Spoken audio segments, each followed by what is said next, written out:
हाय सभी भाई को नमस्कार। एक और वीडियो के साथ और सबका गुजरात चैनल में आपका हार्दिक स्वागत है। एक घोड़े की बात करें तो 2 साल का बच्चा है और ऑनर की बात करें तो विनय दवे सेनोग्रा कच्छ के।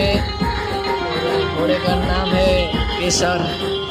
आप और दोस्तों, ये वीडियो आपको पसंद आए तो ज़रूर हमारे यूट्यूब चैनल को लाइक कीजिए, शेयर कीजिए और सब्सक्राइब कीजिए।